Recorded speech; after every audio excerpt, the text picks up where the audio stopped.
killed Drake on that shit. I don't give a fuck. Why is that surprising though? I don't understand. I'm not saying it's It's surprising, but Drake. Like, why is that surprising?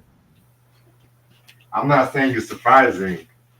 But at the same time, the shit we went real personal on this one.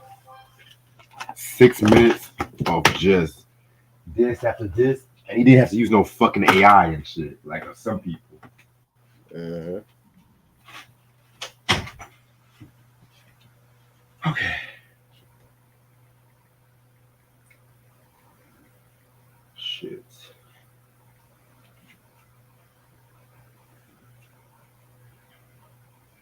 I'm gonna start about 5 minutes. Yeah, I heard Philly beat the Knicks and shit. Sorry, we got them on Thursday night. My I my, my, bet. my team is winning it regardless, because I have faith in my team. Unlike these bitch ass Philly fans who cheer for the other team, which makes no damn sense. Lousy ass fan base they got. I mean, that's what most fans be, lousy. You know. Oh, let's cheer for the other team. Because that makes sense. Because they're not loyal, fam. That's the They're thing. They're not. not. They don't know about loyalty. I got to root for my home team. I don't cheer for Golden State and all these other fugazi ass teams. In this video, I want to talk about one of my favorite rappers ever. Whew. Mm-mm-mm.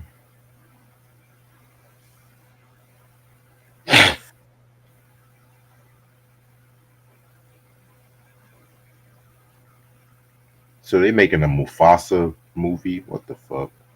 Why? Who asked for that?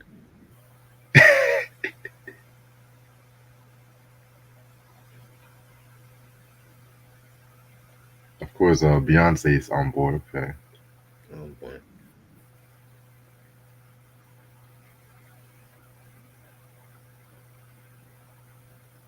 Yo, they really hyping up this Eminem album. I tell you that right now.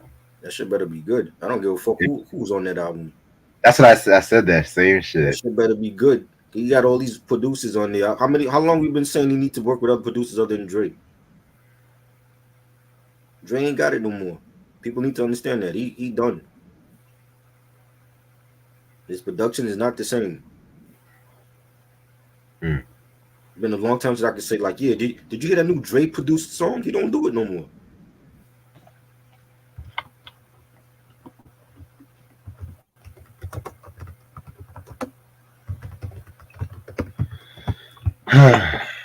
Hopefully they make the final cut. That's all I gotta say. Right? Cause I know how sometimes these motherfuckers be like, "Oh, we got all these motherfuckers on the album," but then the album Right. comes out, it's like 2 whack ass guest appearances and shit. Exactly. What happened to all these tracks produced by Derringer and Primo and It's like, why you tripping, Debo? That's how I'm gonna start saying to motherfuckers now. Why you tripping, Debo? Oh, man. What's up, Christian? You listen to Terrence Trent D'Arby? Okay. I just like his first album, to be real with you. Then he started saying he was better than Michael Jackson, and that's where his career went. Wow. Down the tubes. More like down the wishing well. Right? I'm cracking myself up today. I see. Mm-hmm. Honestly, today's just been a very good day. It's not the greatest day, but it's been very good. Right. At least I'm alive. Exactly. That's what matters.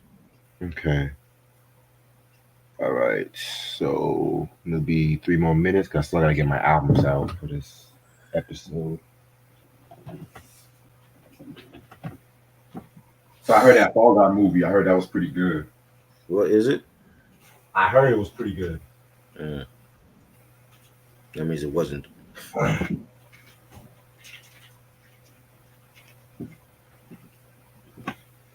I didn't know they had a show back in the 80s though. Yeah. Back on ABC used to come on. Oh wow.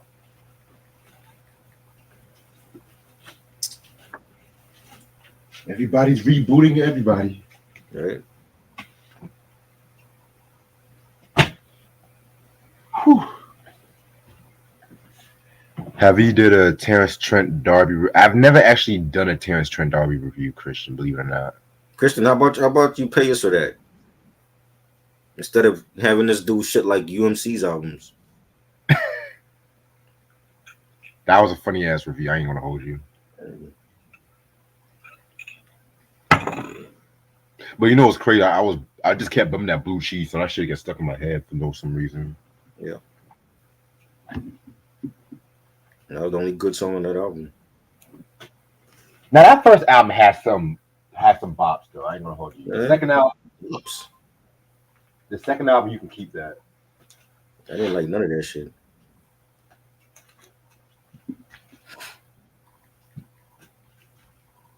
Hey, you got the Cyndi Lauper album, right?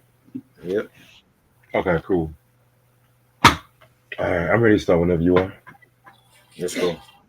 Okay. What's good, you too? How's everyone doing? It's your boy Reg in the building. It's Tuesday night, you know, we over here doing our shit what we usually do.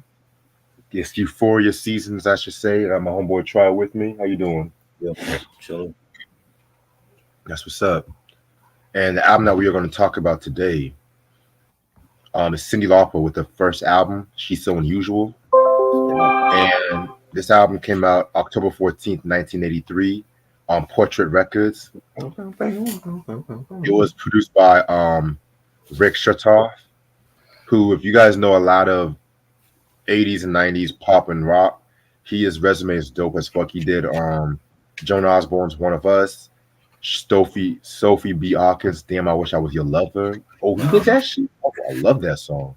Yep. He worked with Clive Davis, you know what I'm saying, aka Crypt Keeper Clive. You know what I'm saying? So singles I'm known for are Girls Just Want to Have Fun, Time After Time, She Bop, and All Through the Night, Money Changes Everything, and When You Were Mine. No guest appearances on this album. You already know how we do. We're gonna talk about how we got into the artist. I got into her with this song when the song came out, when Girls Just Want to Have Fun came out, and that was blowing up. And Cyndi just had her own style, like, for the 80s at that time, like, the wild hair and the jewelry and the clothes, but she could sing, Right. and having her on the song like, We Are the World. I think that really showcased her vocals, and just watching the documentary for that, and they showing how she was doing her parts in the for that song, and she was just dope. You know what I mean? And then, like, she was doing like stuff for like the WWF back then with Captain Lou Albano, rest in peace to Captain Lou. Being a part of like wrestling matches and stuff. But she was just dope. You know what I'm saying? She was just different. She didn't sound like nobody else, and she just had her own style of her own swag, her own vocal arrangements, and I liked her. You know what I'm saying? The songs were catchy, especially when Girls Just Want to Have Fun came out. It was catchy. And then she comes out with Time After Time, and it was a banger, and she was just dope. You know what I'm saying? I definitely spent many days as a kid playing her records, and seeing what she's become now. She's a legend, still out here doing it. You know what I mean? And, we got it was about time that I always planned on doing this album review too, because I was like, when I started my channel, I was like, I want to do reviews that of albums that I grew up with. You know what I'm saying? Not the trendy shit. Everybody want to talk about Drake, and I don't give a fuck about all that beef, and I don't care. You know what I'm saying? I wanted to always talk about shit that I grew up on, which was Cyndi Lauper, Madonna, Prince, Michael, all that. So, you know what I'm saying, she doesn't get enough respect. You know what I mean? And it's about time. You know what I'm saying? Like she's definitely a Hall of Famer. So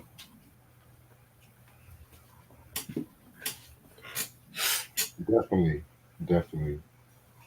And when it comes to me, I've always heard that song "Girls Just Want to Have Fun" all over the radio, commercials and stuff like that. You know what I'm saying?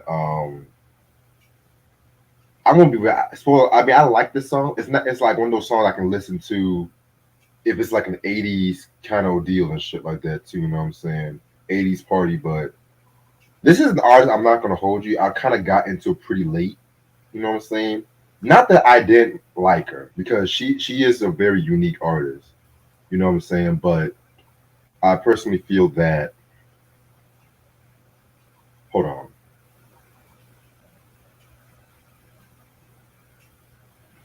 I personally feel that she is definitely one of the more prominent pop artists when it comes to like the '80s and stuff like that because she influenced a lot of people.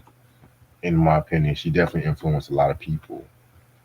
So yeah, let's get started talking about who Cyndi Lauper is.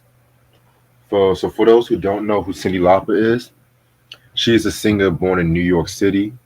You know what I'm saying? And she's actually excuse me, she was born in Brooklyn, New York City. Excuse me. You know what I'm saying? And her mama was of Italian descent, and her father was pretty much a Swiss German.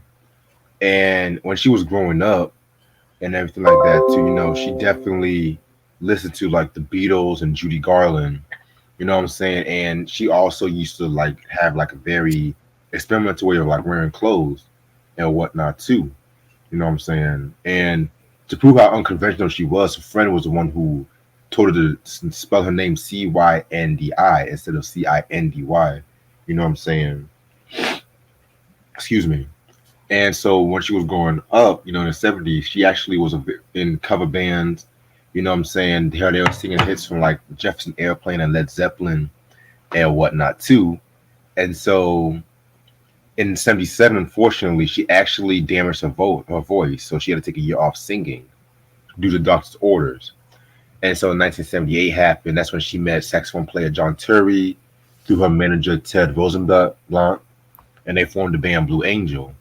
You know what I'm saying? And Blue Angel pretty much was like a new wave kind of band and stuff like that too. You know what I'm saying? They only came out with one album from 1980, self-titled. It was like a punk rock, new wave kind of shit.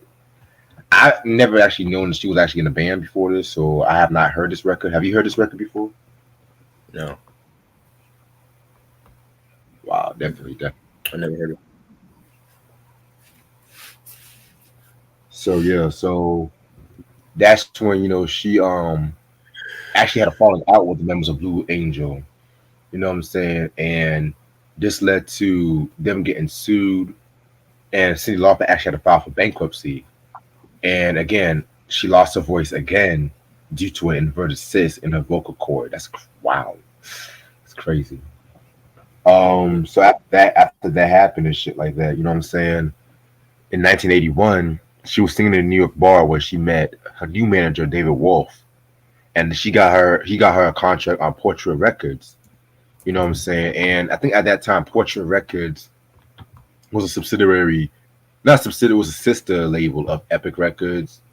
I know some cats that was on that, like Sade was on that, you know what I'm saying, through Epic Records, Heart, Join Bass, you know what I'm saying? So just on top of memory and stuff, you know what I'm saying? So yeah, man. So that's when they were working on this album. This album came out in '83 and shit like that too, you know what I'm saying? Let me see. Let me see if I'm forgetting anything. See if I can- And this album actually got her 6 Grammy nominations and stuff like that too. Just to let you guys know, she won the Grammy Award for Best New Artist. You know what I'm saying? And she was nominated within the likes of Sheila E., Frankie Goes to Hollywood, Corey Hart, and the Judds. Oh wow. Either her or Sheila E. should have definitely won that. I mean, I know Frankie Goes to Hollywood. They had that one Relax, which I fucking love that song and everything like that too. And she was actually nominated for Album of the Year. You know what I'm saying, when it came to this album as well too. But if I'm not mistaken, 1985, I want to say she lost to Lionel Richie's Can't Slow Down. Other nominees was Prince and the Revolution, Purple Rain, which in my opinion it should have won that award, but that's another story for a different day. I love Can't Slow Down. That's my joint though. But Purple Rain was just monstrous. Bruce Springsteen, Born in the USA, and Tina Turner with Private Dancer. Those are other nominees as well too. All right. I'm gonna let you start it off. I'm gonna catch up with you. I have to go take something out the oven. 1 second. All right. The first joint we got is "Money Changes Everything," which is a dope beat. I definitely loved it. Loved the way that Cyndi sang it. You know, the synthesizers on it, the guitars on it was dope. And just talking about, how money changes everything, just like the title said. You know, when you don't have money and you come into an accumulation of it, sometimes it'll change people for the better or worse. And I definitely think it has a message in this song. Just a dope ass track. I think this was a single also, if I'm not mistaken. And this was dope. Great way to start off the album. Second track is very iconic. Especially to like pop culture and to the Cyndi as well. That was like her first single, "Girls Just Want to Have Fun." I'm back. Yeah. You just did the first song? Mm-hmm. All right. So the first song we talking about, "Money Changes Everything." Love this record. This one is actually a cover of the song from The Brains. You know what I'm saying? Not Bad Brains, but The Brains and shit like that. And pretty much when it came to this song right here, it's just pretty much just talking about, self-explanatory. Money can cause motherfuckers to do some stupid ass things. You know what I'm saying? So definitely a fire ass track. I didn't even know this song was a cover version all these years, to be real with you. So yeah, this one is definitely fire. Yeah, classic. All right. So you just did the first song? Mm-hmm. Oh, okay. I wasn't off for that now. Perfect. Okay. So track number 2, "Girls Just Want to Have Fun." I'm gonna be real with you. When I first heard this song, I did not like this song. I'm gonna be 100% real with you. I did not like singing. I didn't like the beat. But then over the years, I came to appreciate this song. You could say it's somewhat of an anthem. And shit like that too, especially when it comes to like the whole feminist movement. You know what I'm saying? Because you gotta be real, because at 83, 84 and shit like that, I just think of Madonna and stuff like that too. But we'll talk more about that. But this one was pretty straight. I like this one.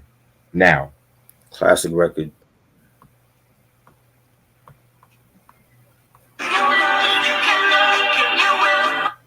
Yeah, definitely a classic record. Classic record. Everybody should know that song. That's a classic song. It was what really made Cyndi Lauper who she is now. It was catchy, the beat, the chorus, even the video. The video was iconic. Everything about that song was iconic for the 80s. Yeah, I definitely agree with you about that. And it's kind of crazy too, because this song was actually nominated for 2 Grammy Awards.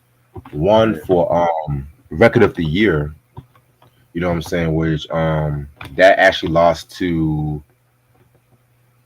"What's Love Got to Do with It" from Tina Turner. Can't get mad about that. Other nominees was Bruce Springsteen's "Dancing in the Dark," "Chicago," "Hard Habit to Break," and Huey Lewis in the News, "The Heart of Rock and Roll." They had a lot of trash. Damn. Huey Lewis? Yeah, they had a. I like some of those songs. I like some of those songs. I never liked Huey Lewis, especially after he tried to come for Ray Parker. Fuck that. Oh, Nah. Lord. Here we go. Of course, What? it's always a color thing with you. Nah. I'm just saying he tried to act like an ass, and then look at him now. Isn't he like deaf now or some shit? Is it? Well, Foxy Brown is deaf, so what does that mean? I'm just saying. Burn Foxy Brown and get a hearing aid, you know. Tina Turner, What's Love Got to Do with the also won for Best Female Pop Vocal Performance as well too.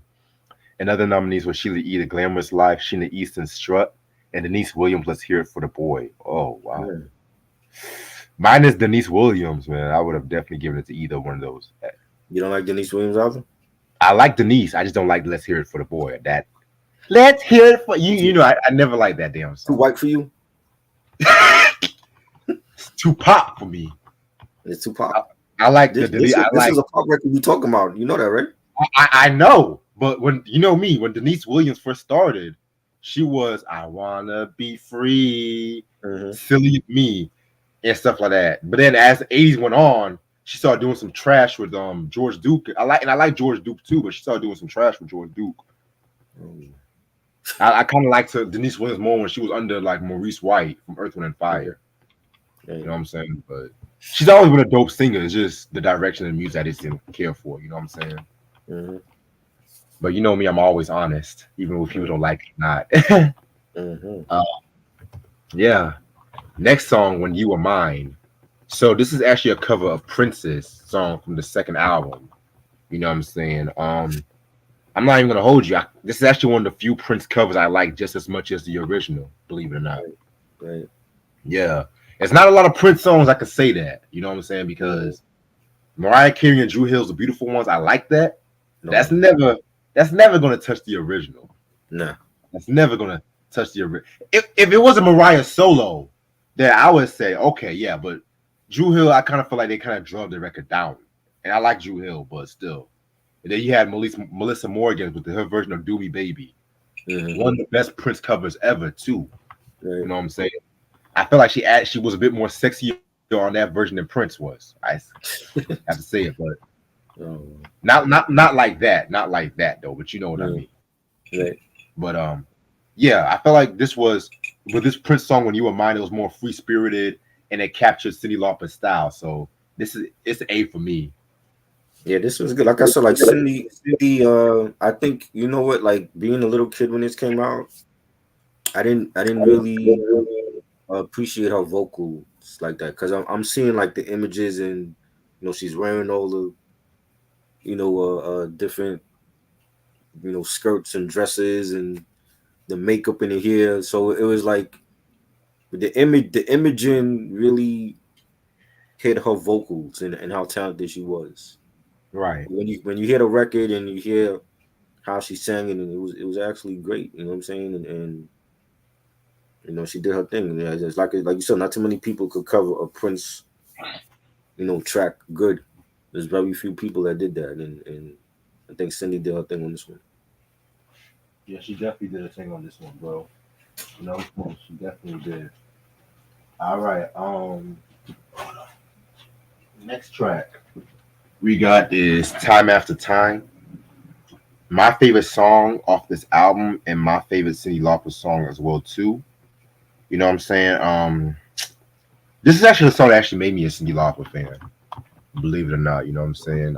Just that smooth pop, yacht rock kind of ballad and everything like that too, you know what I'm saying? And this was definitely a big song. It was also nominated for a Song of the Year in the 85 Grammy Awards and shit like that too.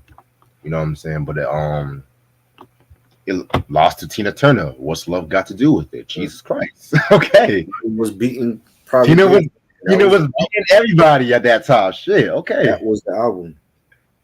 Other nominees was Phil Collins' Against All Odds. Hate that Love song. Lionel Richie's Hello. Hate that song. Every song you're saying right now, I have on vinyl. I love it. Okay. Stevie Wonder, I just called to say I love you. Yes. Stevie's worst song. Wow, you don't like that song? Nah. Wow. That's the only one of the two Stevie Wonder songs I never liked. What's the other one? It's one from 1968 Mhm. and stuff like that. I was made to love you. That song. I never liked Really? that. Wow. Yeah. I just feel like this, compared to Stevie Wonder, songwriting was kind of weak on that one. You know. Really? Weak. Yeah, I And mean, Stevie don't even sound good together. what? Weak and Stevie don't even sound. They don't even go together. You know. What don't go together? It's like tuna fish and peanut butter. They don't go together. Well, Stevie's an exceptional artist. Mind you, I said only two Stevie Wonder songs I don't like. Right. Only it. You know, there've been other ones better than other ones, but still. But yeah, time after time. This she got the name of the song from a science fiction movie from '79 with the same name called Time After Time and everything like that. You know what I'm saying? Right. It's pretty much just going through challenges of a romantic relationship and everything like that too. You know what I'm saying? Which I felt like it was very dope. I love the songwriting on this one. You know what I'm saying? So they actually, Epic Records actually wanted this as the lead single, Mm-hmm. but Cyndi Lauper said she didn't want to be pigeonholed as a balladeer and Right. stuff like that. So that's why she wanted to have. I think girls just want to have fun You're right. as. So I feel like that was a good choice, though. You know what I'm Mhm. saying? So this is definitely a classic record. And I think good. Like I said, girls just want to have fun was catchy, and I think as a new artist, that's how she was supposed to come out. You come out with the catchy song first, and you draw the audience in, and then you hit them with the second single or the third single for Time After Time, and she showed her vocal range on here. This was dope, and I love the video with it. And she's like singing on the freight train, and you know the background vocals, the guitars, the bass line. This is one of my favorites. This is actually on my playlist right now, because it's that great, you know. And Look at you. yes, I have a playlist. You know, I have many playlists. You know what I mean? But this is one of the songs on my playlist because I mean, like I said, like I was like 5, 6 years old when this came out, so I didn't appreciate it back then. I'm just seeing the imagery of who she was. It's almost like with Lady Gaga, like when Lady Gaga first came out. I don't think people knew how talented Lady Gaga could sing because they're looking at what she's wearing, and that's really what drew. That was like the talk for Lady Gaga. Like, what is she gonna wear at this award show, and what is she gonna wear at the Met Gala? You know what I mean? So they failed to realize like how talented Lady Gaga could sing. You know what I'm saying? And that I you know when she came out, it reminded me of Cyndi Lauper because that's how it was with her. You know what I'm saying? But with a song like this, you hear how talented she could sing. Like she actually could do ballads and as well as pop songs. So she was already versatile, and that's what I liked. So this is a classic ballad. Yeah, I definitely agree with you about that. Next song we got is She Bop. You know what I'm saying? Fucking fire ass song. Definitely one of the more lighthearted tracks on this album, but it's a controversial song because she was talking about masturbation. You know what I'm saying? And this was a no-no when it came to the PMRC, the Parents Music Resource Center, who placed this on their Filthy 15 list, which Filthy that 15. Wow. you don't remember that? No, I don't. Oh wow! So I don't. I didn't get I didn't have records that I couldn't. I mean, with the exception of NWA, I didn't have records that I couldn't buy. You know what I'm saying? But I mean, I pretty much being the only child, I had free reign for anything. So there wasn't no records that I was buying that oh you can't buy this. Nah. So I didn't even hear about that back then. I mean, I didn't even know that was a thing. yeah, that was Tipper Gore and her bullshit. You know what I'm saying? Because I know other songs like Princess Darling Nikki, the Gap Bands, You Dropped a Bomb on Me, and stuff like that too. You know what I'm saying? Just pretty much any song that's like sexual or violence, they were trying to get at and stuff like They that. would have a field day now. Everything that's out is pretty much offensive. So they would have a field day right now in this area. You know, Shit. have you seen the shit that Sexy Red has dropped? You Sexy know, Red. I don't even know. I don't listen to Sexy Red. they would have a field day with artists like that, or you know, WAP. Have you You know what I'm saying? Like they would have a field day with Megan and Cardi. So I mean, I don't think people care about that. That's not a thing anymore. Right. You know, they But other all than that, things with parental advisory stickers. That was never stopping me from buying an album. So it was like put all the stickers you want on the albums. Nobody cared. that just made the album better for me. Exactly. It's like so good. Bad controversy is good controversy. Definitely.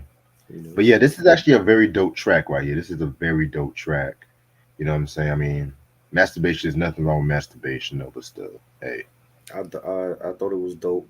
Definitely though the synths on this and that 80s new wave sound. It was dope. Definitely. All right. So next song we got after Pop is All Through the Night. Another one of my favorite tracks on this album. This is actually another cover song from Jules Shear from his '83 album Watchdog. You know what I'm saying? Yeah, pretty dope track right here. You know, she definitely had more of an acoustic sound. Well, she actually wanted to be more of an acoustic sound, but she changed her mind because she wanted to do it her own style and everything like that too. You know what I'm saying? So again, she can't get nothing wrong with that. I love it. And I love the fact that she wanted to, carve her own niche in pop music and not sound like everybody else. And she had her pop songs and her ballads and acoustic songs. And this artist, this woman is talented, and she displayed it again on this track. Right, definitely. Next song we got is Witness. Another one of my favorite tracks on this album. You know what I'm saying? This track definitely was very dope. And I guess she's talking about she doesn't want to crawl back into the old desires and when she don't want to be a witness to anybody's like downfall. So that's what I got from the track. Man, this was good. I like the beat for this, the bass line, dope album cut. Yeah, I agree with you about that. All right, next song is "I'll Kiss You." This next song, pretty dope track right here. Another one of my favorites. This definitely has some of my favorite synths that she's ever done on this album and stuff like that too. So, yeah, I love me some of that good '80s Oh yeah, synth. that was you had to have the synthesizers on your song back in the '80s. That was like a staple. You know, when you had drums and you had your guitars, the synthesizers was a must. And definitely love this track. Like I love the beat for this as well. Yeah, definitely. All right, next song we got is "He's So Unusual," the title track. Another cover song. I didn't know there was a lot of cover songs on this album Yeah. and stuff like that. So this was a cover of a 1920 songs from Helen Kane. You know what I'm saying? And this one was pretty dope. You know what I'm saying? Not only one of my favorite, but it was pretty dope. But it was a skit though. You know what I'm saying? It was short. Right. You know what I'm saying? So we didn't really get the full version for whatever reason. But it was cool.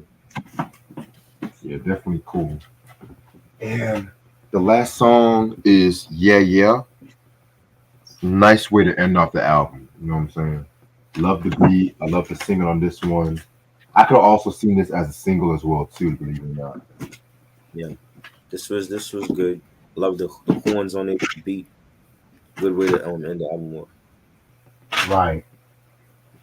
So overall, this is a classic album, classic pop album right here too. No bad tracks. Very strong debut album when it comes to Cyndi Lauper and everything like that. You know what I'm saying? This definitely showed like the whole feminist movement when it comes to pop music, especially at a time where you had artists like Madonna and Joan Jett doing their thing and stuff like that too. You know what I'm saying? So I highly recommend this album. I can't believe it's been years since I've actually heard this whole full album. You know what I'm saying? But if I do see it in store, I'm definitely going to get it. This is a 5 out of 5 in my opinion. Yeah, I love this album. Like I said, I was like 5 years old when this came out in '83. So just growing up and hearing girls just want to have fun on the radio and seeing a video for it and time after time and she bop. It was just great music, and I've watched Cyndi from the first album all the way to now become a legend in music, and it was great. Yeah, I definitely she showcased her vocals on the pop records and the ballads and acoustic records, and she did it all. She was I love the album. I think it's Five Mics. You know, Definitely. So yeah, all right. So I just got a few more albums to get out.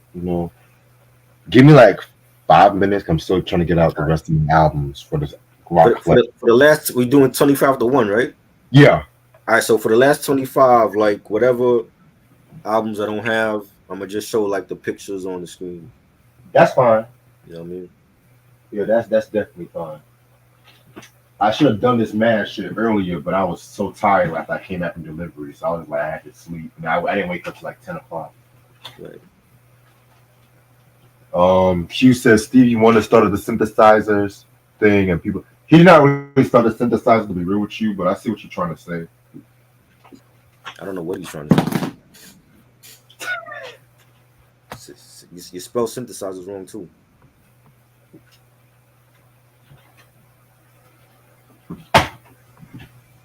What's up, Ray Sean? How you doing?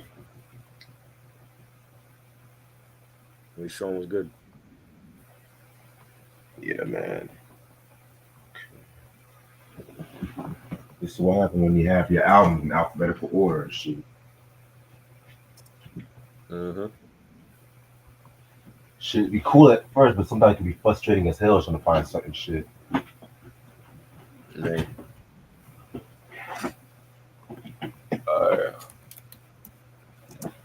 Actually, you know what? I'll find it as we do this shit. Don't worry about it. I'm not trying to waste. I'm not trying to stay on too long anyway. But all right. So let's get started. Number 25. You know what I'm saying? This to me, this might be a lot of people's number one. You know what I'm saying? And I kind of get why it's a lot of people's number one, but fuck it. This is my list. And it's the Beatles with Sergeant Pepper, Lonely Hearts Club Band. This came out in 1967. Very dope album. I remember when I did the review, I said when I first heard it, I never liked this album and everything like that too. But then over the years, I've came to appreciate it. Is it the greatest rock album? Absolutely not. You know what I'm saying? There's been plenty of other rock albums in my opinion, but I've done a review on it. I don't want to rehash it, but yeah, this album had a lot of classics, like With a Little Help from My Friends, Lucy in the Sky of Diamonds, Good Morning, Good Morning. You know what I'm saying? A Day in the Life. Classic album. This is like the Beatles at the most experimental, in my opinion. Uh-huh.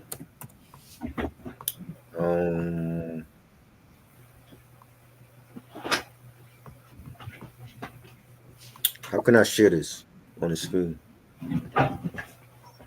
I gotta present. Yeah, go to present and then click on share screen. Yep.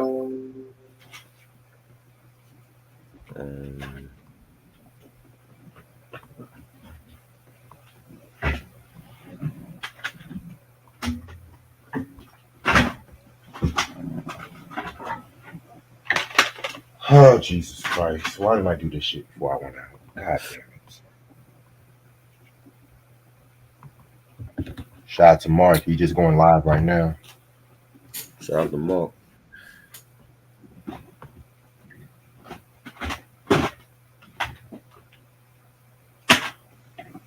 And my battery's about to die too. Great.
Yeah, I guess Try's fixing up his shit right quick.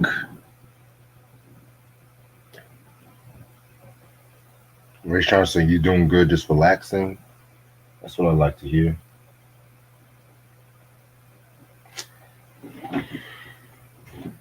Yeah, this week's already going to go by very fast. I can already see it.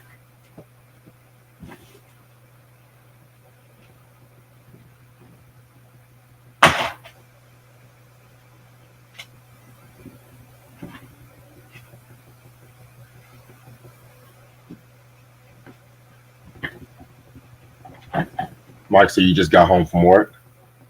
Oh shit, I know you tired, man. Fuck. I know you fucking tired.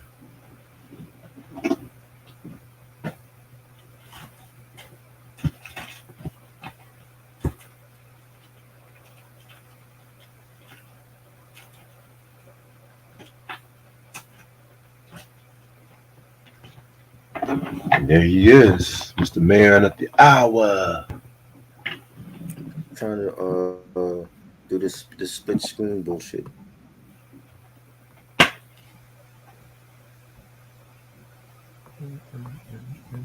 You see the present, right? Yeah. Yeah, hopefully StreamYard's not on this bullshit. You know, because StreamYard still living in cable. Oh, I see it.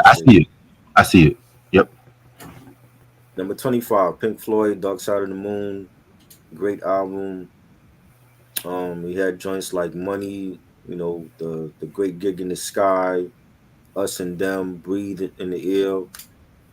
Phenomenal album. I mean, a lot of people consider Dark Side of the Moon Pink Floyd's best album. I thought it was definitely a great album, and you know, I love the album cover as well, and it's iconic. This album cover has been on T-shirts and mugs and stickers, all type of shit. You know, just a great album. That's a classic record right there, boy. Yeah. Mm-hmm. All righty. My number 24. This album is from a rock group whose discography I have hit or miss feelings about. But when they actually do some good shit, boy, they do some motherfucking good shit. And I gotta go with Aerosmith with the Rocks album from 1976. Classic album. This is actually my favorite Aerosmith album. Them at the most druggiest, the most darkest. This album influenced hell of motherfuckers like Metallica, Slash from Guns N' Roses, you know what I'm saying?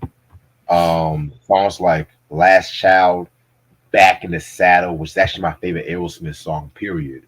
Just the way how that song starts like Dana, Dana, Dana, Dana, Dana, Dana, Dana, I'm back! Come on.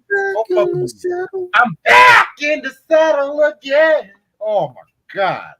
Classic, man. Classic. Y'all niggas don't say shit to me about Aerosmith. You know what I'm saying? That's the Aerosmith I like, not this whole Fugazi, crazy, Ryan. I don't want to miss a thing. I don't want to hear that shit. Give me the drug. Give me 70s Aerosmith. I'll even take late 80s Aerosmith too. You know what I'm saying? But we have to talk about this record. Like maybe do a double with this and Toys in the Attic. Mm-hmm. Fugazi. All right. Number 24 is Blink 182. if Reg would put up the damn album cover. It's Enema of the State. I'm not a huge Blink-182 fan, but I did enjoy this album. And this is like early Blink-182 when they prime, and you had joints like All the Small Things, which was a single, and What's My Age Again. Love that record. Aliens Exist, where they're like talking about the government conspiracy of UFOs in this country, and Don't Leave Me. Phenomenal record, shout out to Travis Barker and Blink-182. Yeah, definitely. Definitely gotta talk about the album one day. Yeah, you like Blink? Yeah, Okay. I like to feel that shit. Yeah, let me know once you share it though. Let me know once you share it. Okay. I didn't see them. All right. All right, so we recently just done a review on this album, so I'm not really gonna spend too much time talking about it. It's Queen with A Night at the Opera, and this came out in 1975. This was known for songs like Bohemian Rhapsody, You're My Best Friend, all that shit. You know what I'm saying? We just did a whole Queen breakdown from 74 to 82, which I'm very proud about. We got part 2 coming later on this summer. So yeah, Queen, Night at the Opera. Nice. All right. I got another one. This Yep, one here it is. is 23 that came out in 2023 is Stain with Confessions of the Fallen. Their recent album. I enjoyed it. It gave me that same feeling when I first heard Stain with their debut album. Back then with Break the Cycle, and this album had a lot of good songs. Here and Now, which was a single, and Better Days with Dorothy, and you had In This Condition. Was any of it real? Just a solid Stain album. I haven't listened to a Stain album in a long time, and I heard they were coming out with an album last year, and I checked it out and definitely enjoyed it. They still putting out singles for this album as well. So, yeah. I thought you said Sting for a minute. Stain. Stain, okay. Yeah, Stain. All right, I was about to say Sting, okay. All right. All right, so I don't have this album, so I got to share this album myself. All right. This is going to come to a lot of people, a surprise to many people. But you know me, I'm always full of surprises. This is the album that came out in 1975. It's Bob Dylan with Blood on the Tracks. You know what I'm saying? This came out. This is a very controversial album, to say the least, because a lot of the songs he actually had to redo and everything like that. He re-recorded this like right before the album came out, and to talk about like his personal life, especially his estrangement from his then wife Sarah. You know what I'm saying? And it's been, even though Bob Dylan denied that a lot of these songs was autobiographical, I mean, you can kind of listen to it and you can kind of get that idea. Like, I love songs like You're a Big Girl Now. I love that song. Tangled Up in Blue. If You See Her, Say Hello. Meet Me in the Morning. I mean, this whole album is just a very dark album when it comes to Bob Dylan and shit. My favorite album next to Blonde on Blonde, to be real with you. Right. All right. What's the next album for you? Early one morning, the sun don't shine. Damn. That shit gets stuck. Oh my god.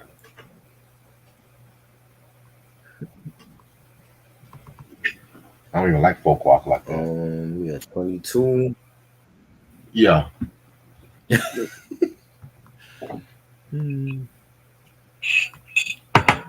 All right.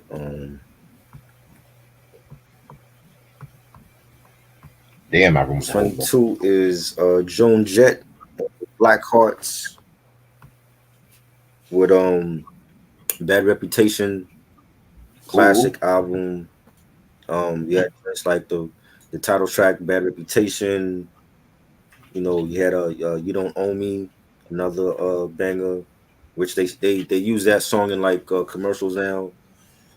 Too Bad on Your Birthday, Just a phenomenal punk rock album from Joan Jett. She's a legend.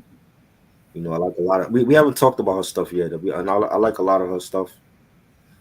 Bad Reputation also was the entrance music for Ronda, UFC female fighter that turned wrestler. That was like her entrance music also. Oh wow. Yeah. Hey, I didn't know you like Joan Jett like that either. Yeah, I fuck with Joan Jett. Yep. Got you. All right. Number 21. I gotta go with some hard rock right now. Motherfucking Led Zeppelin. Led Zeppelin 2. This is their second album that came out in 1969. To a lot of people, it might be considered their breakthrough album. I'm not mad about that. You know what I'm saying? I mean, you have classic songs like Whole Lot of Love, Lemon Song, Living, Loving, Made, which Jimmy Page actually disliked that song. That's actually his least favorite Led Zeppelin song. I'm like, I like Jimmy Page, but that's crazy. I love Living, Loving, Made. That's my shit. Thank You. Moby Dick. I mean, a lot of people might say that this is their like more their guitar album. You know what I'm saying? Their heavy album, because they really recorded this album while they were on tour and shit like that too. You know what I'm saying? So yeah, man. Everybody loved this record. Do I like it as much as Led Zeppelin 1? I actually got Led Zeppelin 1 on my list. So just stay tuned on what I have to say about that. All right. Number 21 is from 2002, the Foo Fighters with One by One. Love this album from the Foo Fighters. You had joints like Times Like These and All My Life, Low. Just a phenomenal record. I love early Foo Fighters. And they still putting out albums now. They still doing their thing. But this is definitely like one of my favorites. Yeah. Foo Fighters is pretty dope. They have some dope shit too. Yeah. All right, so we had number 20. All right. Now we're getting into some shit right now. Number 20 is Mothers of Invention with Freak Out. You know what I'm saying? This is actually their first album when it comes to Mothers of Invention. Very, very, very dope. You know what I'm saying? I call this album, and I want to be caused a lot of flack. This is to me the first psychedelic rock album. I don't give a fuck what no one say. I don't give a fuck what no one say. You know what I'm saying? Because everyone want to be like, well, the Beatles, Sgt. Pepper. You know what I'm saying? Let's be real. I like Sgt. Pepper, but I don't feel like that's all the way psychedelic because niggas want to make it believe. You know what I'm saying? And then there's another album that can a precursor to that psychedelic rock sound, but I'm going to save more on that till later. But this is really the first full-fledged psychedelic album right here. And y'all should know Frank Zappa, one of the greatest artists of all time. You know what I'm saying? And this was known for songs like Trouble Every Day. You know what I'm saying? Which he actually wrote that about the Watts riots. Any Way the Wind Blows, I'm Not Satisfied. Who Are the Brain Police? No, I kind of definitely want to do a review on this album though. You know what I'm saying? But I know how I don't know how you feel about Frank Zappa though, because he does have his weird we should do it. I ain't hear the album yet, so I can't say if it's whack. Let me hear the album. Yeah, I know. Like I said, I didn't hear the Cyndi Lauper album, but at the same time, I liked it. You know, right? And yeah, we put each other on. Like you never heard a Master P album, you heard Ghetto D. You say you liked it, so that was dope. Yeah. That was dope. I enjoyed it.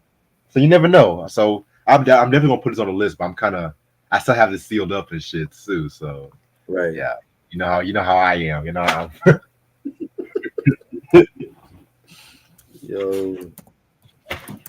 man. All right.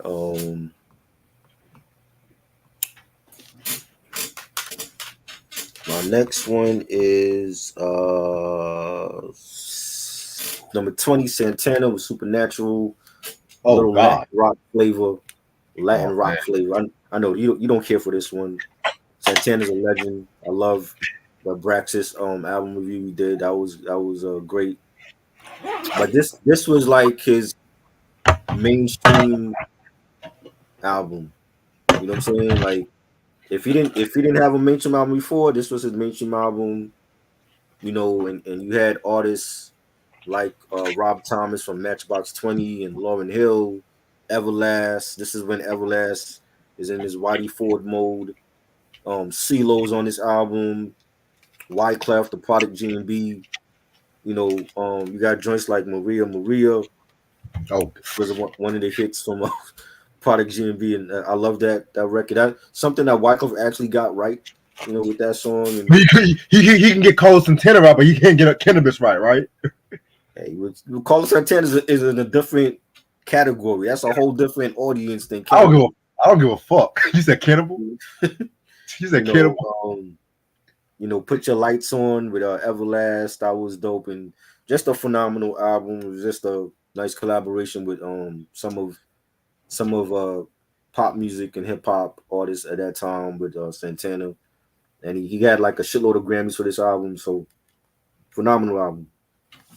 Yeah, I definitely agree with you about that. Well, no, I can't agree. You don't like that album? I mean, I agree. Santana's a legend, but you don't like that album. That's Crypt Keeper Clive at his finest, right there. I'm just saying. This is the era where Crypt Keeper Clive wanted to just revitalize every motherfucker who haven't had a hit in like 8 years and shit. Add a lot of contemporary artists and shit like that.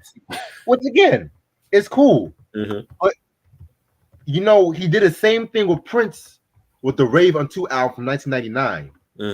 Way better album. I don't give a fuck what no one says. That was good. That was a good album. Niggas shit on the album, I don't fucking understand. I'm like, yeah, the album has some songs, but compared to Maria Maria, Smooth, give me the greatest romance never told any motherfucking day. I'm just saying. We can do just for Glitter, Justice for Rave Unto. That's all I gotta say. So Lord. That's all I gotta say. Matter of fact, let's do just for all these other albums that motherfucker like to shit on this shit. Justice on Michael Jackson's History. We can do that too and shit. Because niggas, I don't understand how niggas don't see the album as a classic, but you know what? History? You thought History was a classic? I feel like it's a classic. I feel like it's a classic album. It's not classic next to Dangerous or Bad, but it's classic, you know? It was a good album, but he had some joints that was skippable on that album.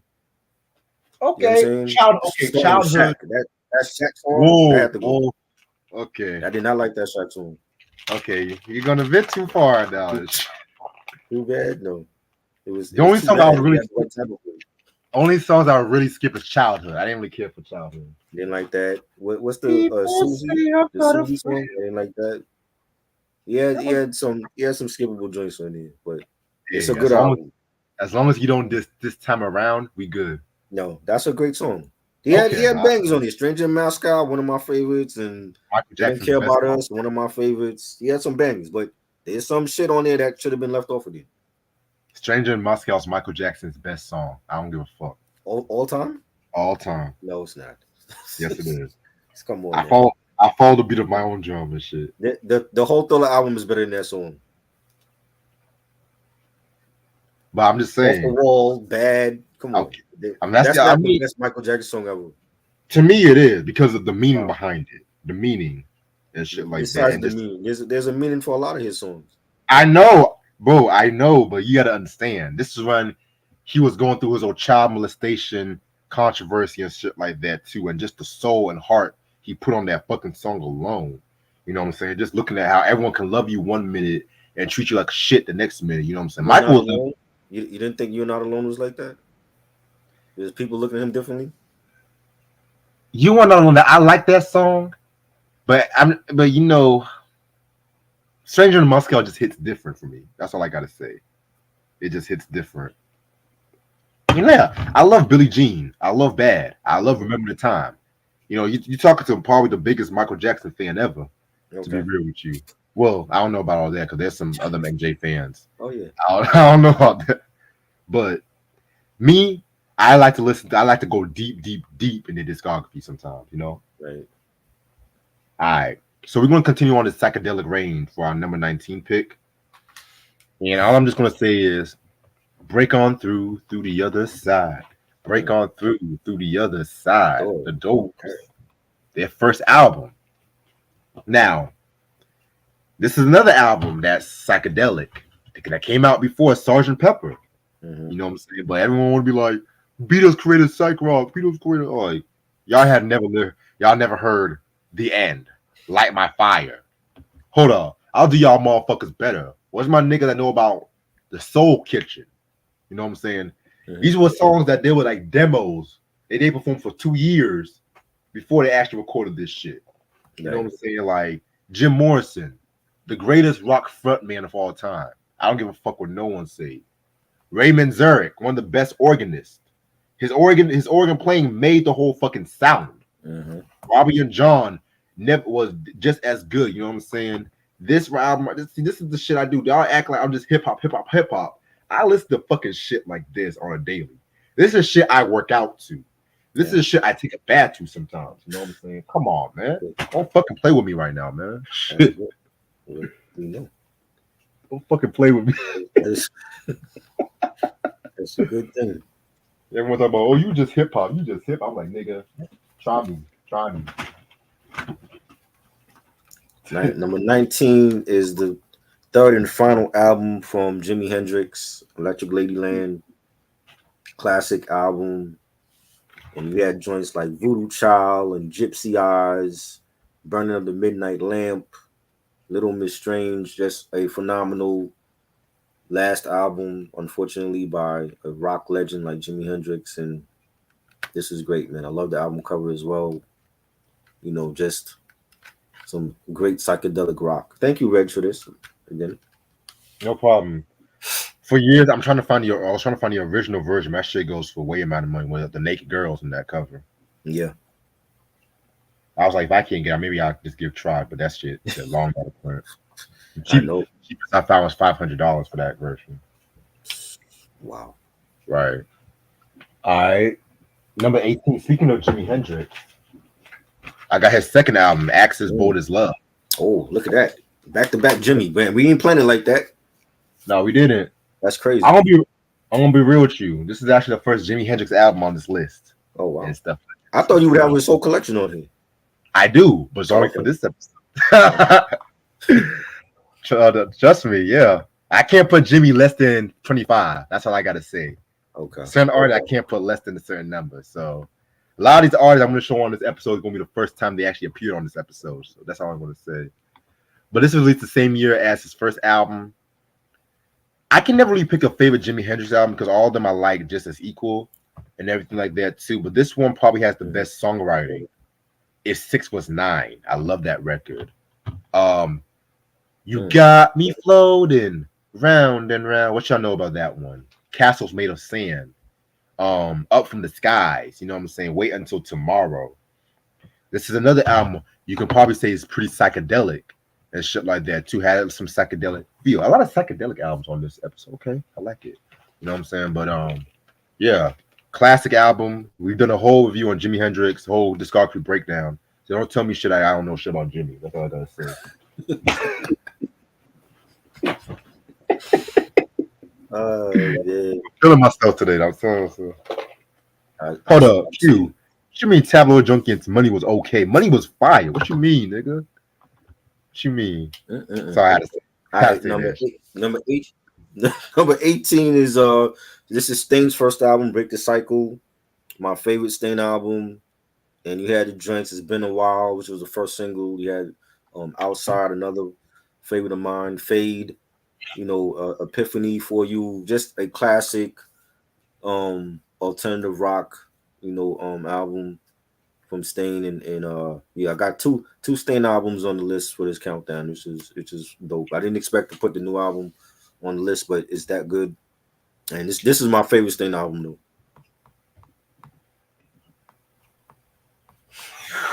I never heard of this group before, so I got to check it out. Yeah, they came out in like the end of the 90s. I figured because a lot of rock music in the end of the 90s was kind of hit or miss for me.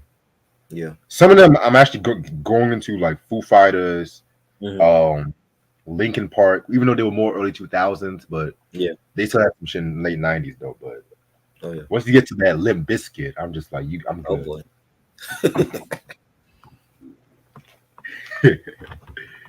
All right. Next one we got is my number 17. It's The Who with Quantifinia. You know what I'm saying? My favorite album Nice. from The Who. I know a lot of people will probably say Who's Next, but you know me. You know, I gotta count this one because it's always been my favorite album from them. Vocally, this is probably Roger Daltrey's best album vocally with The Who. Mm.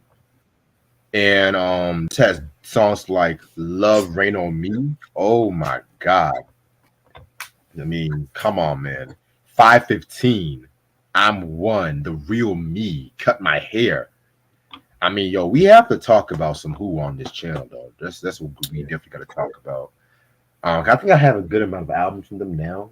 You know what I'm saying? So, definitely, if it's not an artist Sunday, we definitely want to throw in some albums here and there. You know, but very great album, a classic when it comes to rock music. All right. And then third album. All right, number 17 I got you. is the third album from Lenny Kravitz that we talked about. Are You Gonna Go My Way from 1993? Classic album, and I love the songs. The title track, Are You Gonna Go My Way, and Believe, Heaven Help, Is There Any Love in Your Heart? Just a nice mix of rock and R&B, and Lenny Kravitz just got his star in the Hollywood Walk of Fame. He should have been inducted in the Rock and Roll Hall of Fame this year, hopefully next year. But that's a great album from this guy. Yeah, man. Lenny's that dude. I need to get that album. I need to get at least his first 4 to 5 albums. Those were my favorites. Yeah. Because we did do a review on the Mama Said album too, right? If I'm not mistaken. I know we did this one. We did Are You Gonna Go My Way? I thought we did another one from him too. Yeah, we just did Are You Gonna Go My Way? Okay. Yeah. All right. Next album. This is gonna be a surprise to many people. This is this artist's There Is a Dark Side, in my personal opinion, because personally, he don't really like this album because he was going through a dark time. Mm-hmm. But then I personally say this is like my favorite album from this artist. It's David Bowie with Station to Station. This album came out in 1976. This is the beginning of his Thin White Duke era. I've talked about this album so many times on this channel and stuff like that. He was going through cocaine addiction. He was going through a lot of shit because he was in America for the first time. He was in America for the first time and stuff like that, and he was just wilding out, pretty much just wilding out and shit. You know what I'm saying? And he don't even remember making this album. That's how crazy it was. But it's kind of crazy because it only has 6 songs, which is pretty short compared to other David Bowie albums. But the songs were pretty much longer.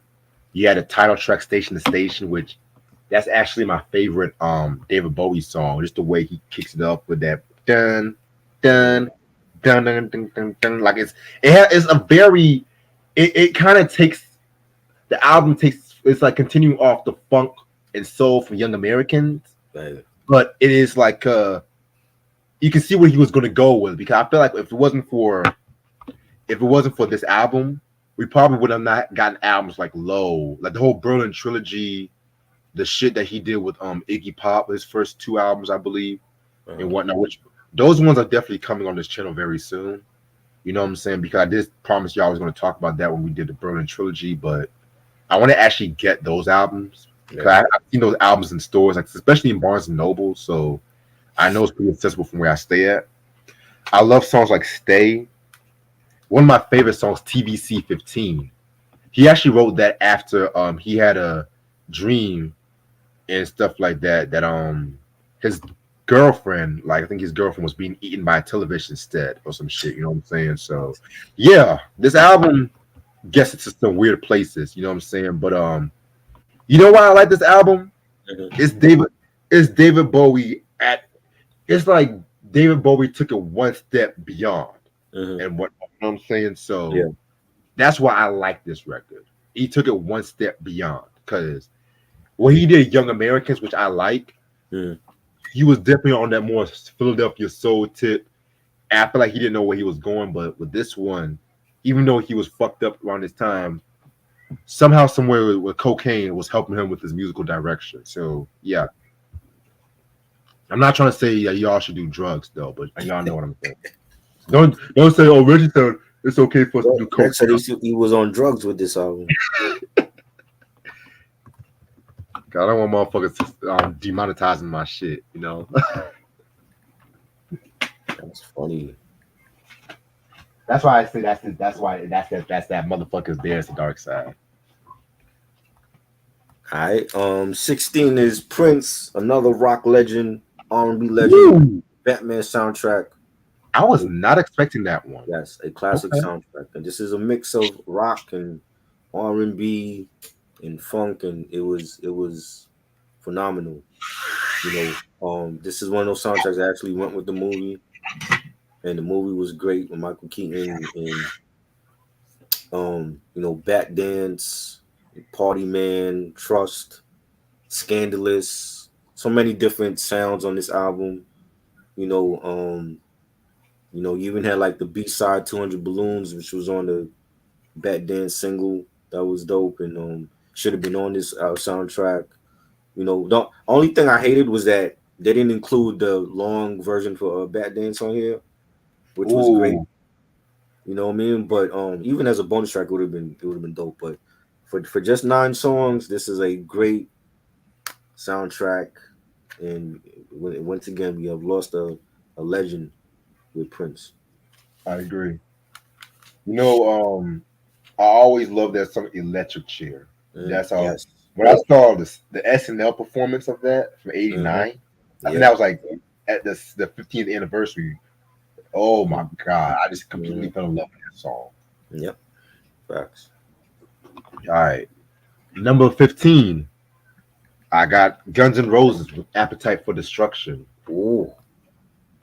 Yes, fire album. This is the album that really just gave a whole new meaning to hair metal, which I've seen people kind of go back and forth if this album is actually a hair Mhm. metal album or not. Me personally, I say it's hair metal, but it's hair metal with a heavy metal edge to it. You know what I'm saying? The same way I would say is like with Def Leppard's Mhm. Power Mania and shit like that, and Hysteria, and even Motley Crue with the Doctor Feelgood album, because I feel like that's like the most metal album compared to some of the other albums. Because I feel like the earlier albums from Motley Crue was more pop metal. If that's the case, which I'll talk more Right. about that one day. But yeah, Guns N' Roses. I love Guns N' Roses, man. This is definitely a group that growing up. Well, I remember when I first heard "Welcome to the Jungle" and "Lean on Me," and I just completely fell in love with that song. You know what I'm Mhm. saying? Like, "Welcome to the Jungle." I mean, come on, man. He was just going in. Then when he hit that, I was like, what the fuck is this white boy? Oh my, this is why it was always crazy, man. But Sweet Child of Mine, love that Mhm. record. Classic. Paradise City, yes. Mr. Brownstone, Rocket, Queen.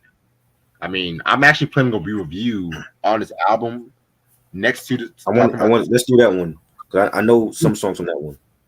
Yeah, because I'm gonna do a review of this album and the Spaghetti Incident. Because Okay. I never talked about that. And I'm gonna spoil it for you. Spaghetti Incident is not that good, but I have to Yeah. re-listen to it. But yeah, this I'm gonna definitely put this on the list because All right. niggas need to know. I'm trying to get the original album cover with the robots having sex Oh and stuff wow. like that too. But it was replaced. It was like just like the Jimi Hendrix one and shit like that. It's like very Mhm. rare and stuff, you know what I'm saying? So Right. yeah, classic. I Wow. thought you didn't like Guns N' Roses. I'm not a big fan. I know some of these songs though. Respect. I know some of these songs. Hey. All right. Number 15.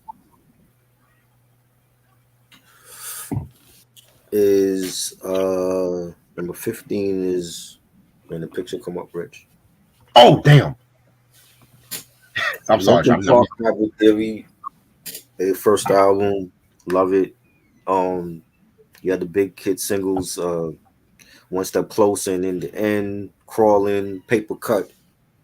And this was like my introduction to Linkin Park in 2000. And from then on, I've been a fan of their stuff. And I always say like Hybrid Theory and Meteora for me are like my two favorites. So this to me is a Five Mile classic. Love that album. Yeah. Ray said Gorilla's Demon Days and their self-titled album my favorite because they mix alternative rock with hip hop and dance. I agree with you about that. I I didn't like. put Gorillas on it though. I think they were more hip hop and dance than alternative rock. Uh, You know. to me, I put them in the same class as like Faith No More. You know what I'm saying? I feel like, but I feel like they were definitely alternative and hip hop and shit like that too. But like Faith No More was alternative and hip hop in its own sense as well too. So Right. Q says Spaghetti Incident by Guns N' Roses was dope as well. Well, to each his own, boy. That's all I gotta say. That's all I gotta say. Cause I like some songs, but that's the sound of a band breaking up. And I didn't even make that quote. That's why. So this is a artist from Try Don't. I know you don't care for this artist. Velvet Underground. Okay. We did review this album though, but we did the White Light, White Heat album and shit like that. You know what I'm saying? But this is the first album that they did with Nico.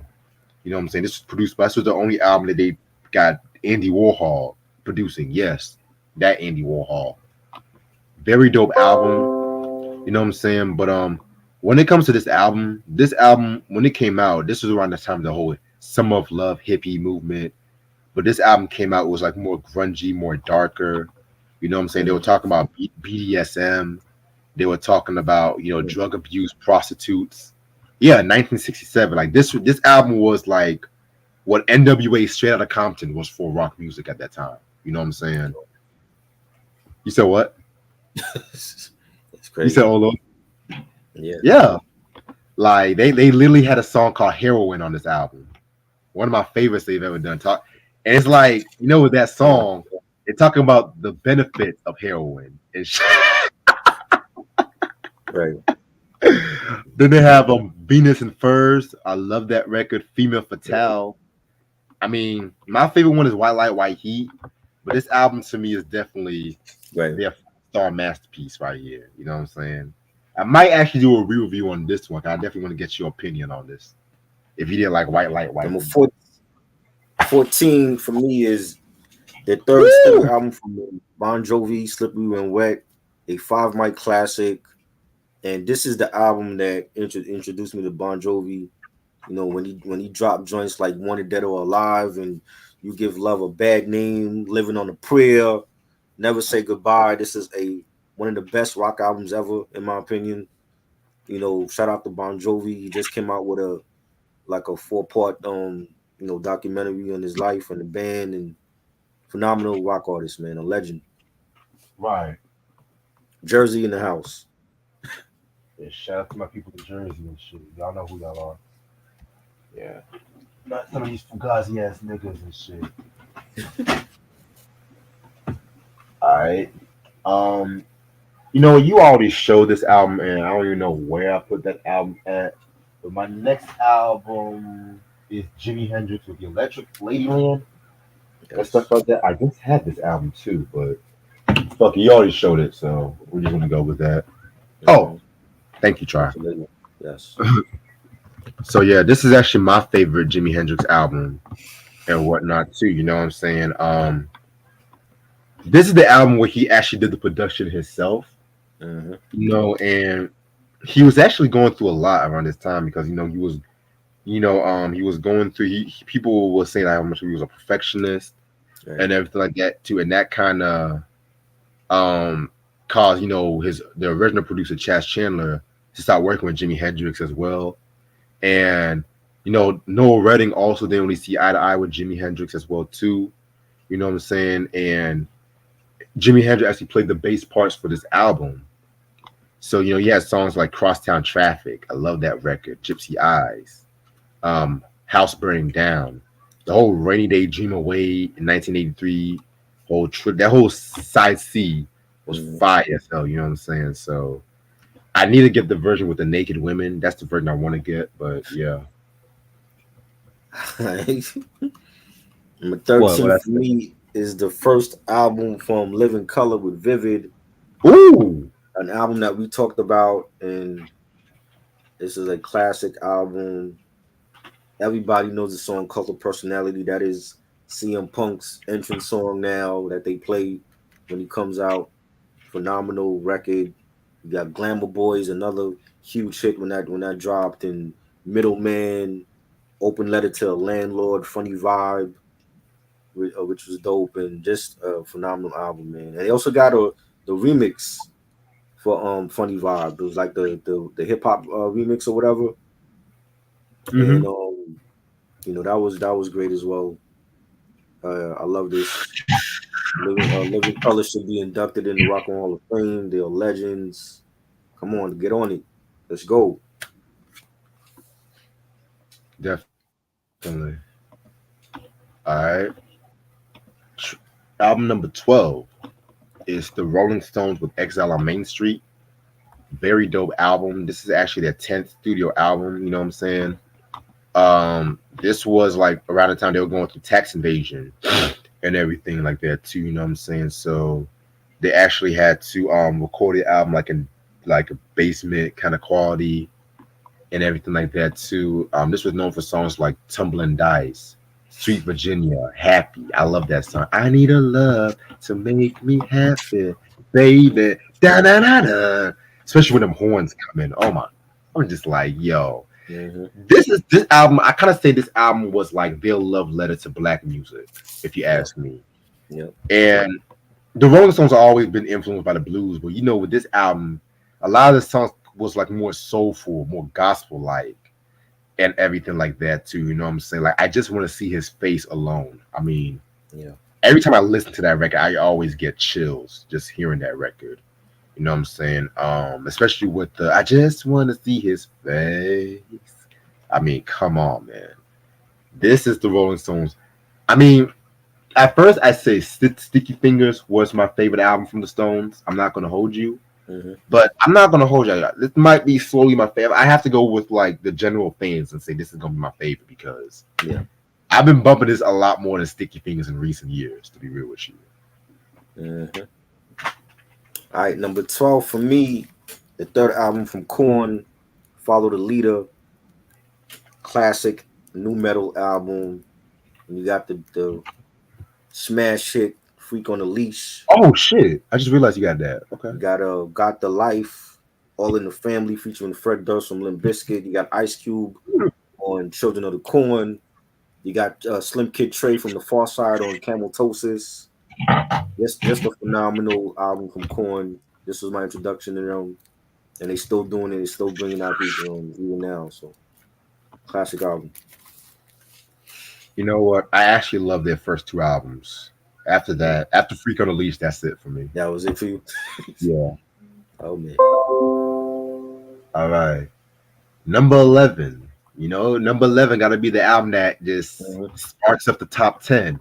Right. This could be an album that motherfuckers might not expect. This could be an album that has a lot of personal meaning to you. And this one has a lot of personal meaning to me.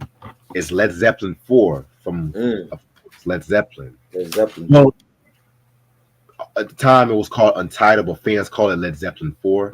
Okay. You know what I'm saying? 1971, Black Dog, Rock and Roll, Misty Mountain Hop, The Battle of Evermore, Stairway to Heaven. I mean, once I say Stairway to Heaven, it's over.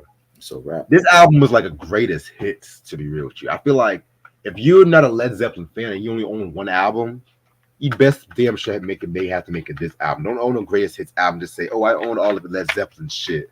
Or you just own the greatest hits shit. You know what I'm saying? Yeah, man. This album was just them just getting at their peak and everything like that too. You know what I'm saying? Like, this is just a traditional hard rock album. and everything like that too. You know what I'm saying? They were just like a back to the basics after Led Zeppelin 3. Even though I love Led Zeppelin 3, a lot of fans didn't. I like the acoustic, psychedelic kind of joint on that album. So, fire album. This is like one of my favorites and shit like that. Like every time I play Black Dog, I can't even play that when I'm driving because I literally almost crashed my car one time. Right. Because every time I listen to that song, it just gets me hype. It just gets me hype and shit, you know. Facts. That's dope. I like bumping shit and then white people just looking at me like I'm great. I don't give a fuck. You're stupid. All right. The next album for number 11. We did a review on this album on my channel during the pandemic. We got close to 400 views. The fifth album from No Doubt, Rocksteady, classic album. I love this album. And we had joints like Hey Baby, which No Doubt was at Coachella recently, and they performed that with my man Bounty Killer, and they killed it. Loved they whole set at Coachella. It was phenomenal. We had Hella Good, that was written by Pharrell from the Neptunes. You had Underneath It All, Running.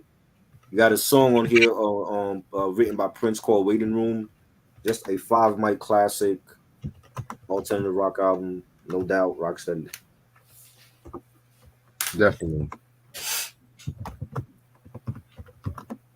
Give me one quick second.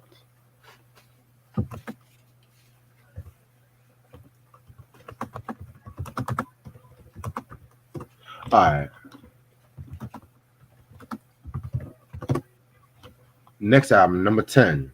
You know what I'm saying? I mean, I got the Beatles with Abbey Road, number 10. Yes. Yes, my favorite Beatles album, to be real with you. You know what I'm saying? And with this album, it's their last album. You know what I'm saying? A lot of people say, oh, Let It Be. That's their last album released. Let's keep it real. Right. It's the last album they've done. I have to say that right now because you have these Fugazi rock enthusiasts that want to say that Let It Be was the last one. And it kind of bothers me and shit like that too. But anyway, this album was a very great album in my opinion. This is actually the first Beatles album that I heard. Right. When before this, I did not. You guys know I'm not the biggest Beatles fan. I feel like they're a tad bit overrated. I like LSD Beatles. I like long hair Beatles, not mop top Beatles, not boy band Beatles. You know what I'm saying? Wow. This was known for songs like "Come Together," "Come Together," ding, ding, ding, ding, right now. Ding, ding, ding. Yeah. I mean, Paul was killing it on that bass. That might be my favorite Paul McCartney bass line. He was great on that. Yeah. I also love the Michael Jackson cover of that one too. That was good. Yeah. I Want You, She's So Heavy. That's actually the last song they recorded in the studio together. Because Maxwell Silver Hammer, you know what I'm saying? Even the medley was dope for me. You Never Give Me Your Money. So You're Nasty. My favorite ones from that one is the Sun King. And she came in through the bathroom window. I wish those were much longer. Sun King alone was just one of the most beautiful songs I've ever heard. Yeah. You know, that's actually the song that made me a Beatles fan, believe it or not. Yeah. You know what I'm saying? You know what I'm saying? Because I was just like, hold on, wait a minute. I was like, this is the Beatles right here? This is the Beatles and shit? Damn. Yeah. Like I said, I was known for the fucking I Wanna Hold Your Hand. I hate that song and shit like that, but yeah. I have one more Beatles album on this list. So nice. A fire album. And the album cover alone, I mean, they still people are still reenacting that whole album cover. Right. You know. It's become like a tourist attraction now. So exactly. Oh yeah. Classic album. Number 10, an album we just talked about. This album dropped when I was 5 years old, 1983. Cyndi Lauper. She's So Unusual. Love this album. A nice mix of pop rock and new wave, art pop. You know, girls just want to have fun. Time after time. She bop. 5 mic classic. Yeah, love that album. Oh yeah, love that album. All right. Next song. Next album. I'm kind of playing back to back. And so I have to go back to Led Zeppelin. This is Led Zeppelin 1. Ooh. The first Led Zeppelin album. Yes. This, man, let me tell you something. When I first heard this record, Mhm. I was like, yo, this is the greatest thing I've ever heard in my life. You know what I'm saying? Like, this is just what? I was looking at myself like, even though it was majority, like, it was mostly like a lot of blues covers and Mhm. stuff like that too, and everything, but they definitely did their thing. And I hate when motherfuckers want to be all like, well, Zeppelin ripped off a lot of blues artists. Hey, the Beatles ripped off artists too. Right. All these rock artists ripped off art, but I hate when niggas always talk about Zeppelin this, Zeppelin that. I'm just like, y'all fugazi motherfuckers like to play paper. Hell, Chuck Berry's estate sued John Lennon for coming together. Right. Niggas don't talk about that. But I forgot, niggas don't read. Anyway, so yeah, so we have songs like Communication Breakdown. I call that one of the first punk songs ever. Dazed and Confused, which I'm not gonna hold you. I like Dazed and Confused, Mhm. but I like whenever they have the live versions Yeah. of that one. You know what I'm saying? Like, because they changed the lyrics and the instrumentation was much more longer. Mhm. I feel like the studio version was still good though, but this one live version I love is the one they did in Denmark in 1969, the black and white footage. If y'all know what I'm talking about. Mhm.